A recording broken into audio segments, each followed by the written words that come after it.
Hi hello ಎಲ್ರಿಗೂ ನಮಸ್ಕಾರ, welcome to my mini vlog. ನಮ್ಮ ರಿಲೇಟಿವ್ಸ್ ಮನೆಗೆ ಒಬ್ಬರು ದೇವ್ರು ಕರ್ಕೊಂಡ್ ಬಂದಿದ್ರು, ಸೊ ನಾವು ಅಲ್ಲಿಗೆ ಹೋಗ್ತಿದ್ದೀವಿ.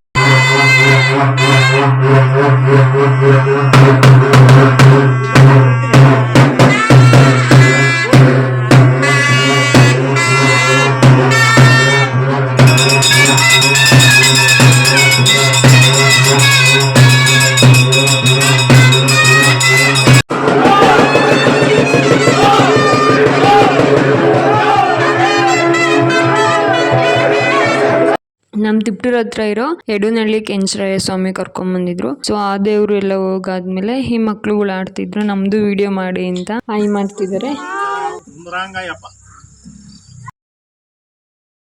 ಊಟ ಎಲ್ಲ ಮುಗಿಸ್ಕೊಂಡು ಸೊ ನಾವು ಮನೆ ಕಡೆ ಹೊರಟ್ವಿ. ಇನ್ನ ಬೆಳಿಗ್ಗೆ ಕಾಲೇಜಿಗೆ ಹೋಗ್ಬೇಕಾಗಿರೋದ್ರಿಂದ ಸೊ ನಾವು ಬೇಗನೆ ಇದ್ದು ತರೀಕೆರೆಗೆ ಬಂದ್ವಿ. ಇನ್ನ ಇವತ್ತು ಲಾಸ್ಟ್ ಡೇ ಪ್ರಾಜೆಕ್ಟ್ ಸಬ್ಮಿಷನ್ ಇರೋದ್ರಿಂದ ಬುಕ್ನೆಲ್ಲ ಸಬ್ಮಿಟ್ ಮಾಡಿ ಇನ್ಮೇಲೆ ಪ್ರಾಜೆಕ್ಟ್ ತಲೆ ಬಿಸಿ ಇರಲ್ಲ ಅಂತ ಅನ್ಕೊಂಡು ಮನೆ ಕಡೆ ಬಂದ್ವಿ. ತರೀಕೆರೆಯಲ್ಲಿ ಮೋರ್ಗೆ ಹೋಗಿ ನಮಗೆ ಬೇಕಾಗಿರೋ ಐಟಮ್ಸ್ ಎಲ್ಲ ತಗೊಂಡ್ ಬಂದ್ವಿ. ಇವತ್ತಿನ ಡೇ ಇಷ್ಟೇ. ಈ ವಿಡಿಯೋ ಇಷ್ಟ ಲೈಕ್ ಮಾಡಿ, ನನ್ನ ಪೇಜ್ ಫಾಲೋ ಮಾಡೋದು ಮಾತ್ರ ಮರಿಬೇಡಿ. ಮತ್ತೆ ಸಿಗುವ.